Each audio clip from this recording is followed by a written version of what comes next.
Olá, meus alunos do primeiro ano de ensino médio. Hoje, a nossa aula de filosofia continua nesse período da Idade Moderna.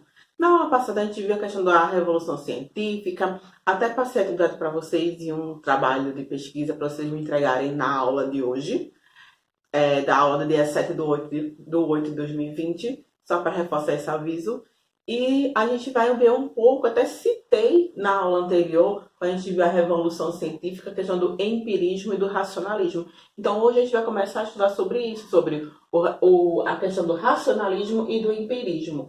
Então, são correntes filosóficas, pensamentos filosóficos que surgem nesse período da Idade Moderna, que a gente inicia, a gente saiu de todo aquele período que a gente da Idade Média, daquele controle da Igreja Católica em relação ao pensamento, e agora o pensamento científico começa a surgir, ganhar força em relação ao homem, como ele se desenvolve, as suas interações sociais, sem estar preso à questão religiosa. Daí, quando a gente fala do empirismo, a gente coloca assim, conhecimento emana da experiência sensível. Como assim emana da experiência sensível? Da experiência que o homem tem em relação ao mundo e de como ele lida com isso. Então, a gente pode dizer que o empirismo, O empirismo defende que o conhecimento humano provém da nossa percepção do mundo externo e a nossa capacidade mental, valorizando a experiência sensível, concreta, como fonte de conhecimento e de investigação.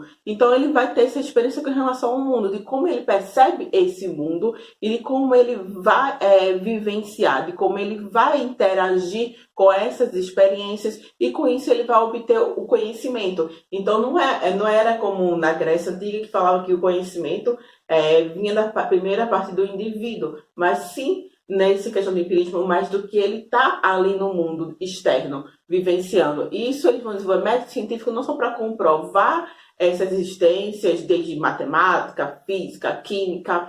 Então, o empirismo está muito ligado a essa questão desse experimento realmente de comprovar, de você adquirir esse conhecimento, essa vivência, através dessa vivência em relação no mundo externo. Não é só a questão interna, mas também a questão externa vai influenciar muito. Daí a gente tem alguns filósofos que a gente pode destacar. Francis Bacon, John Locke, David Hume, Thomas Hobbes, John Stuart. Então, aqui a gente vou trazer alguns para vocês em relação a Francis Bacon.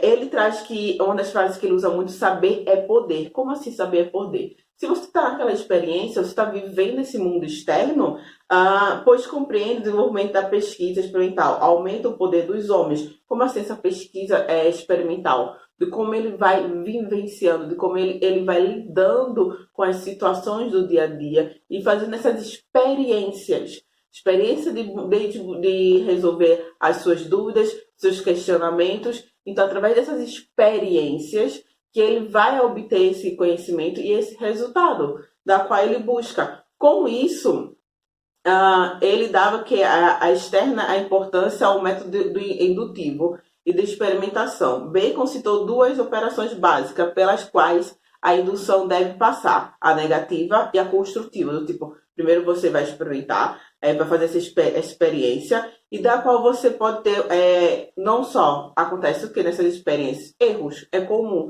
E dali daquele erro você vai construir. Porque todo mundo não vai fazer uma experiência, por exemplo, vamos fazer uma experiência de física e logo de cara vai dar certo. Inicialmente pode dar errado, e dali através daquele erro eu vou construir. Já John Locke, ele já fala diferente. Ele fala que o ser humano nasce como uma tábua rasa e com a experiência que ele vai tendo no mundo externo, ele vai construindo esse conhecimento. Então, ele fala, ele nasce como fosse uma folha em branco e com a experiência que ele vai tendo, ele vai agregando, ele vai se desenvolvendo, ele vai crescendo em relação a isso, a esse seu conhecimento.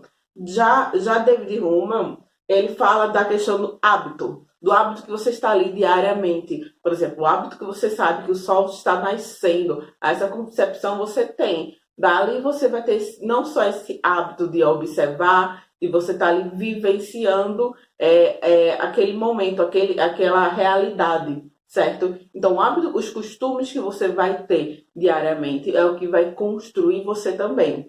Já no racionalismo, o próprio nome já diz, racionalismo é o conhecimento emana da razão, vai ao uso da razão, a razão de você desenvolver seu pensamento, a razão da qual que você não só vai questionar a verdade, vai usar a dúvida, você vai começar a pensar nessa capacidade. Então, a razão é a capacidade intelectual de pensar, exprimir-se correta e claramente, no modo de organizar, ordenar a realidade dos seres, dos fatos e das ideias, para assim poder sistematizá-la. Então, você vai organizar, você vai desenvolver essa razão e nessa maneira você vai poder organizar esse pensamento. Não é você ter uma ideia ou um conhecimento ou desenvolver esse conhecimento de forma aleatória. Não, você organizar todo esse seu pensamento. Daí a gente destaca alguns filósofos. Um deles, René Descartes, Friedrich Engels, da qual traz esse pensamento. E logo René Descartes tem uma frase que é bem conhecida: penso,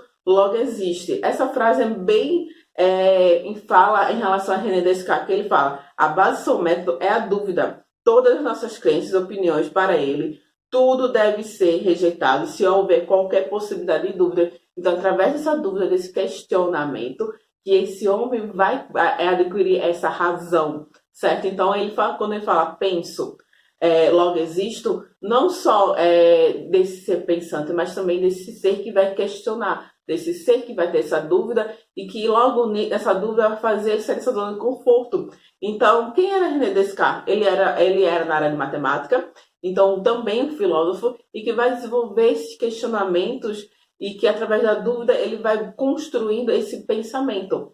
Eu vou concluindo por aqui, vocês vão ficar com uma ficha de exercício do nosso assunto de hoje. Qualquer dúvida em relação ao conteúdo, em relação ao assunto, vocês podem me perguntar.